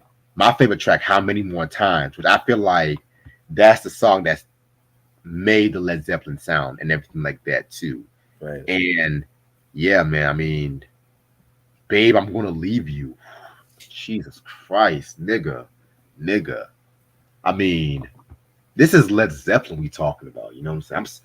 Even though this is the 2004 reissue, and I do not like this reissue because of the whole digipack and everything, I'm so grateful I still got this album though. You know. Right. Oh yeah. All right, number 9. We staying with 83. One of my favorite bands, The Police, with Synchronicity. Yes. A 5 mic classic. Love this album cover and its many variations. And you had the smash hit Every Breath You Take, which was sampled by so many people. Ooh. You know, in the Sahara. You know, Wrapped Around Your Finger, King of Pain. You know, Walking in Your Footsteps. Come on, man. This is did an album review on this, which was great. 5 mic classic. Thank you for putting me on that album. Oh yeah, for sure. At first, I did not like Every Breath You Take. I did not. I still to this day don't like that song. Oh, You know. I think you don't like that. Come on. What? I like Murder by the Symphony. That's my heat. Excuse me. All right, number 8. You know, it's funny. Led Zeppelin, Beatles, Led Zeppelin, Beatles. I got to go back with the Beatles again. I did not plan that. I really did not plan it like this, but I got to go with Revolver. Ooh, Yes. great album. This is the album that kickstarted Beatles 2.0. You know what I'm saying? And this is when they really started taking their shit seriously. Even I say Rubber Soul to an extent, but Rubber Soul was like a transitional album, to be real with you. Mhm. Taxman. I mean, classic track right there. I mean, one of my favorite George Harrison songs he wrote for the group. Here, There, and Everywhere. Got to Get You Into My Life, a song about weed. She said. I like that. I always love that Motown Stax Records rhythm of like "Got to Get You Into My Life." You know what I'm saying? Yeah. That's a classic record right there. Tomorrow Never Knows. Ringo's best drumming on any Beatles song ever. And niggas be shitting on Ringo, but his drumming on that song alone, Mhm. fire. I mean, Oh yeah. classic album. Even the album cover alone is like, what the fuck is these niggas on this shit? Like, ooh. Lord. All right. Oh, I hold on. Number 8 for me is Limp Bizkit, Significant Other, the second album from Limp Bizkit. My favorite Limp Bizkit album. You know, this had the big hit Nookie, which was on TRL every day. You know, rearranged, break stuff, and Together Now with Method Man, produced by DJ Premier, which was a banger. Just a 5 mic classic, new metal, hip hop album, and I love the album cover. It's iconic. Just fire. he wasted a beat on that. He should give that beat to anybody else. Oh, that beat was fire, man. Fred Durst. He ain't viewed the Fred Durst if he didn't know what to do with it. Shit. I was like, you could have given that. She could have put that on Moment of Truth alone, nigga. Nah, let me stop. I'm joking. The Guru But- remix. Hey. No. But I'm not gonna hold you. I can see why fans like that album. That does not mean I'm a fan. I can see why fans like that It was because dope. And then they had the remixes later on, the Neptune's remixes, and no, Premier gave them some more remixes and stuff. So you said Neptunes. Oh no. yeah, they did a remix for Nookie. Oh God, I'm kind of scared listening to that. It was alright. It wasn't good. It was alright. Well, no. The Premier remixes were the fire ones. The remix for My Way and for Get Your Groove On, those were the best ones. Got you. All right, number 7. This album might be a surprise to some people. You know what I'm saying? This is a very different kind of album. It is the Stooges with Funhouse. Yes, Iggy Pop. Yes, this is my favorite Stooges album. You know what I'm saying? This was like jazz punk rock. This was like some jazz shit they were doing. You know what I'm saying? Like, they did this was like 1 year after their debut album. Mind you, this is the original Stooges, because you know when we get to Raw Power, that's a whole new lineup. That's why they called that one Iggy and the Stooges. You know what I'm saying? Right. I love songs like Down on the Street. Oh my God, 1970, Funhouse. You know what's so interesting about this album? Yeah. This album started off punk, but then it ended up being some jazz shit. Like I never heard an album like this before. You know what I'm saying? Like Loose. Oh my God, Loose. Mm-hmm. Oh shit, nigga. TBI, Dirt, man. Like every Iggy Pop fan will say, "Oh, Raw Power." I love Raw Power. I love that album, but they never really did anything as good as this one, in my opinion. Because this one right here, and the album cover can go a different way. You can do it like this, or you can do it like this. You know what I'm saying? Like that's how trippy that shit is. So yeah. Iggy Pop, Iggy the Stooges, Funhouse. Yeah. All right, number 7 for me is the third album from Paramore, Brand New Eyes. Phenomenal album, one of my favorites from Paramore. And you had the joints Brick by Boring Brick, The Only Exception, All I Wanted, Careful, Playing God, Ignorance, just a classic Paramore album. Haley Williams, one of the best leaders of any rock band, a great voice as well, and they definitely killed it with this one. Yeah, Paramore is dope. I like some of this shit. Oh yeah. Oh, this Knuckles is actually a show? A 6-episode show? Yeah, it's a show. Nah, it's a show. Oh shit. It's a series. You ain't feeling I'm not too big on the Sonic movies like that. I'm gonna be real with you. I mean, they were cool. I got the second one on Blu-ray. I mean, I enjoyed it. I don't know if I'm gonna watch the whole Knuckles series though. Yeah, I'll give it 2 episodes. Yeah.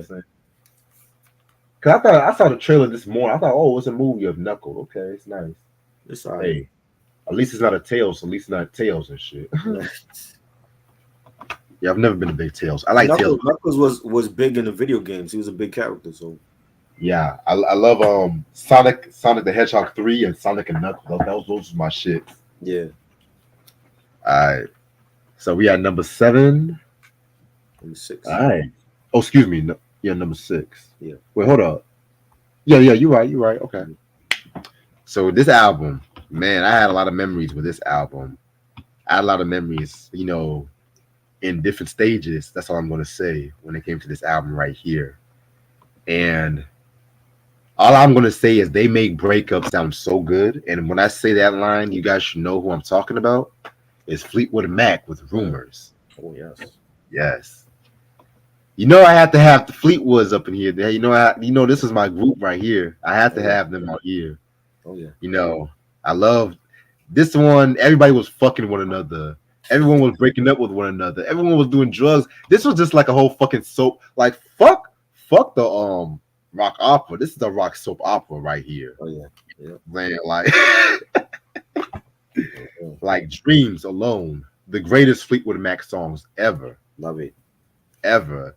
Thunder only happens when it's raining. Players only love you. Oh, okay. Yo, when I first heard that song when I was little, I was like, yo, that shot's fire though. Yeah, it had Yeah, a that dope was beat. that's like one of the first rock songs I actually remember loving like for the first time. And shit. Then you had the chain. Oh my god.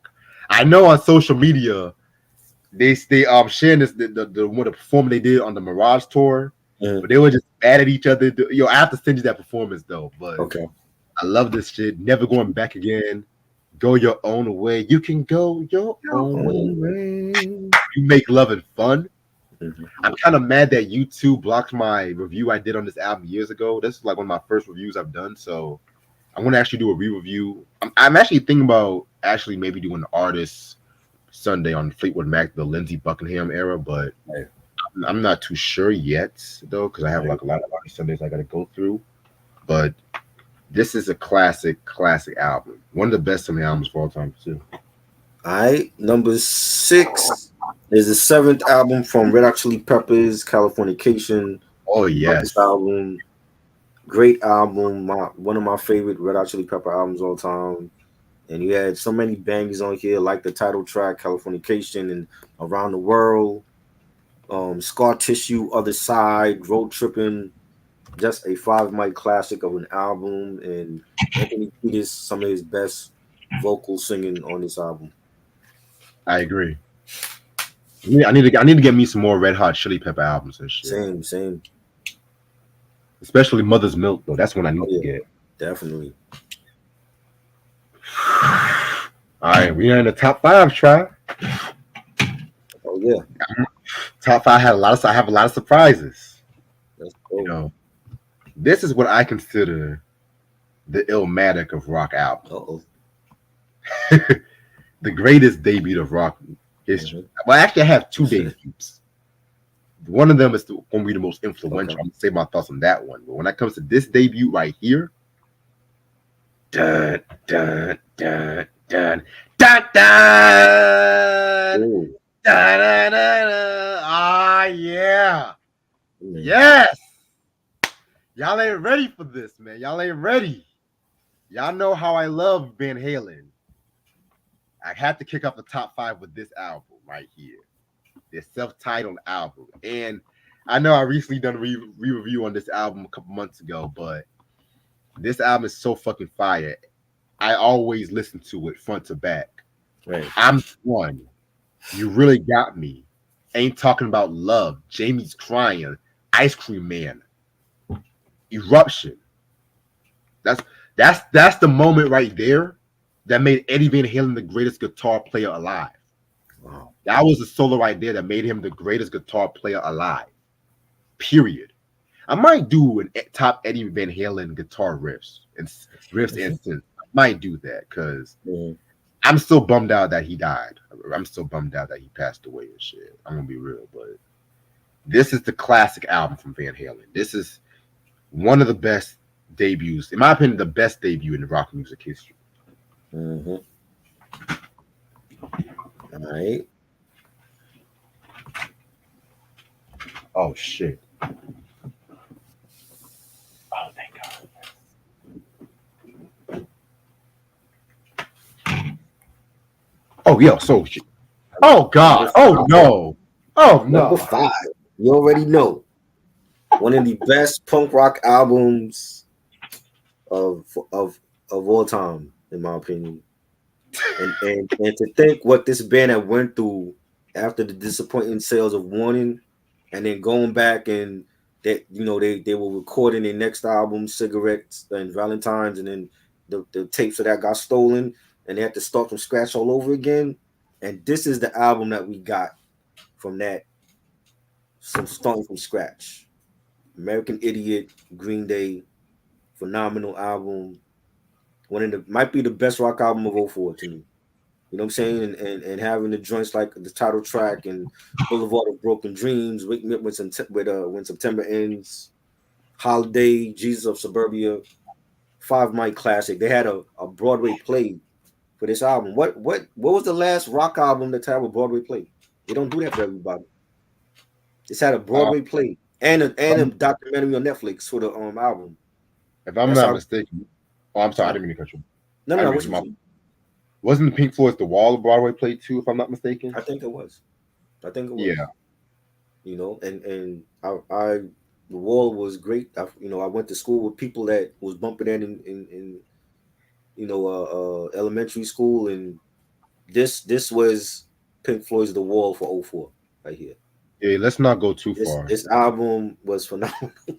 Let's not go too And I don't I think this was like my when I really became a Green Day fan. Like when they came out with Dookie, it was dope.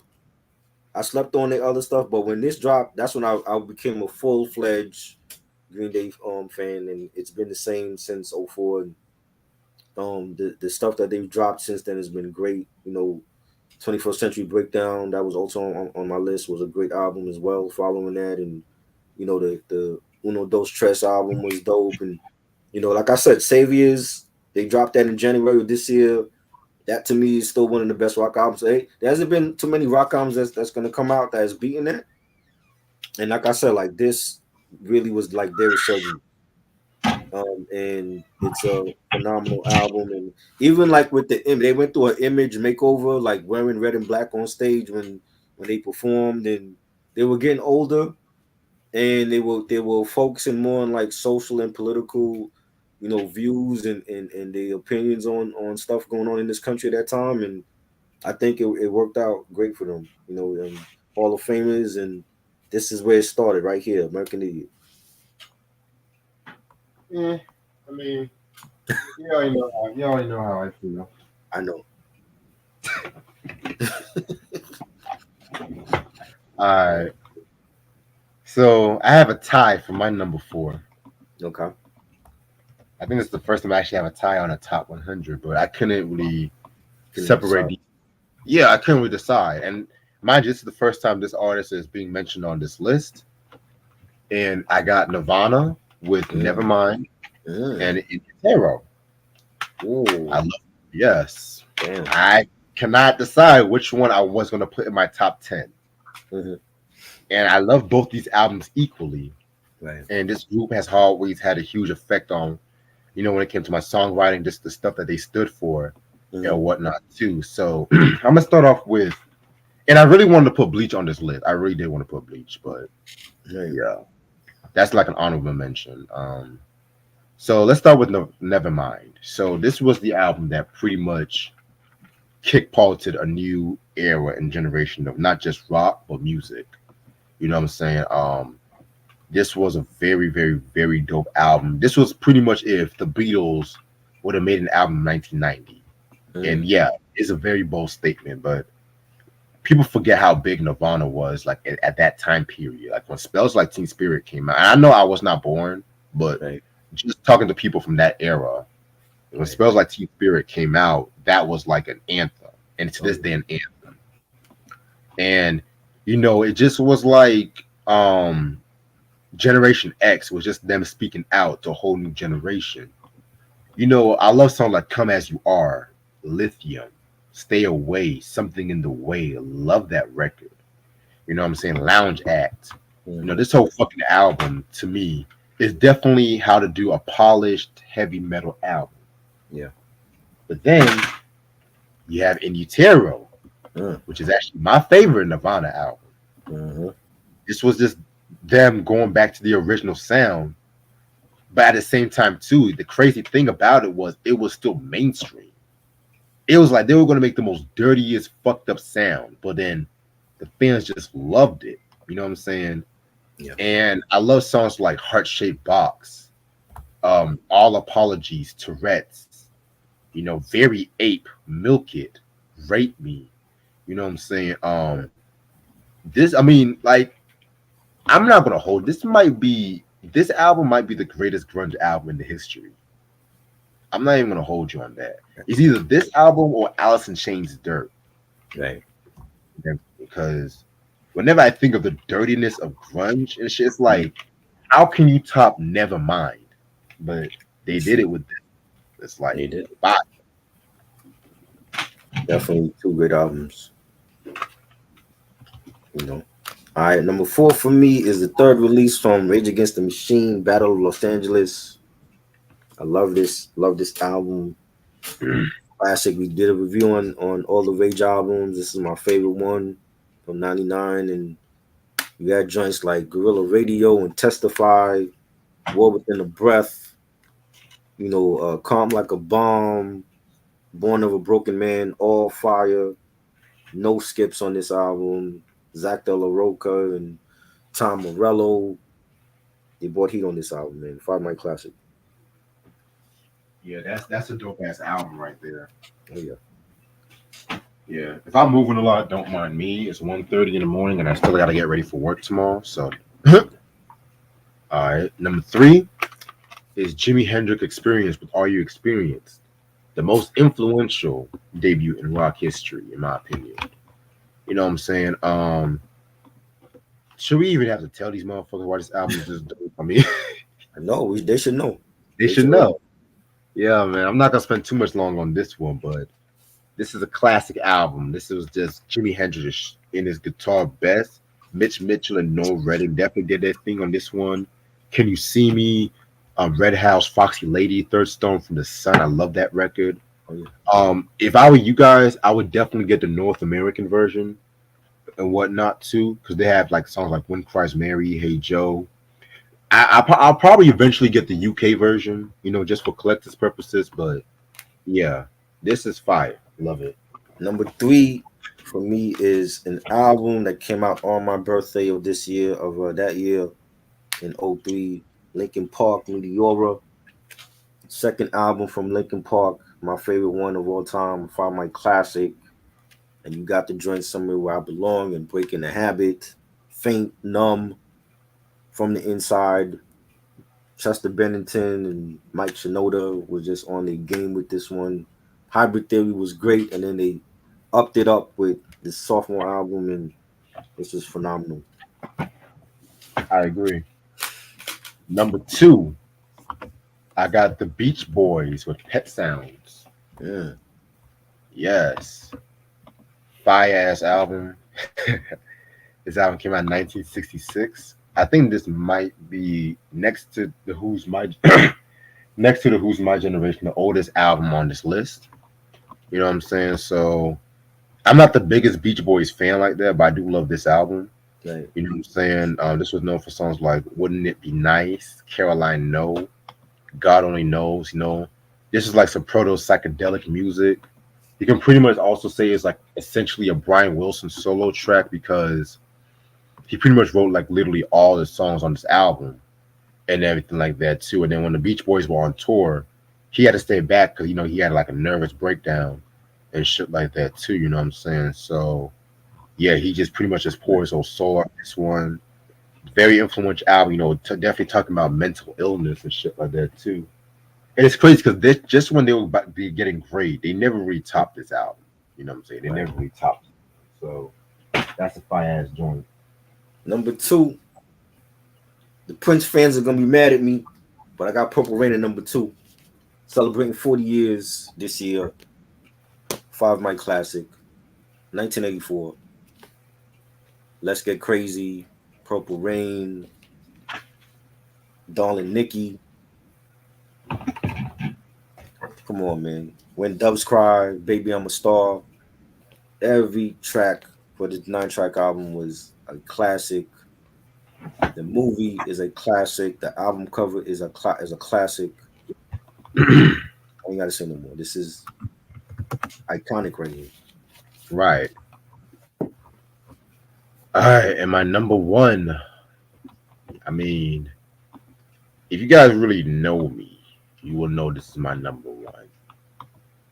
And it's Pink Floyd with Dark Side of the Moon, which I do have this album, but I got a lot of CDs all around here, and I'm just going to show it to you because Try already showed it earlier. You know what I'm saying? So this is my favorite rock album of all time, period.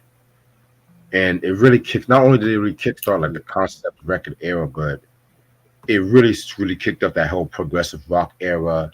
and everything like that too. This was known for classic songs like Money, so the Great Gig in the Sky, Us and Them, and everything like that too. Like you play this album and it sounds like it could have been made today. That's how modern it was, you know what I'm saying? Very, very, very dope album. In my opinion, my favorite rock album, period. Number one album for me. The number one album, you already know. You already know. Ooh. My introduction to them, MTV Unplugged. Rest in peace, Kurt Cobain. Gone way Yeah. too soon. Just a phenomenal rock album, and Smells Like Teen Spirit. That was everywhere. Everywhere. The video was everywhere. The song was everywhere. So many bangers on here. Polly and Lithium and Bloom, Come As You Are. Something in the Way, which is one of my favorites also on that album. They still play to this day. That was in the Batman movie. They were playing that throughout that film, and Five My classic, man. I love it. You know what I'm saying? I definitely need to get this for my collection. This is a must-have for anybody, any hip hop head or rock head. Definitely need this album, and it totally changed rock and roll and grunge rock. That really, this album put like grunge rock on the map for so many of those bands out of Seattle, and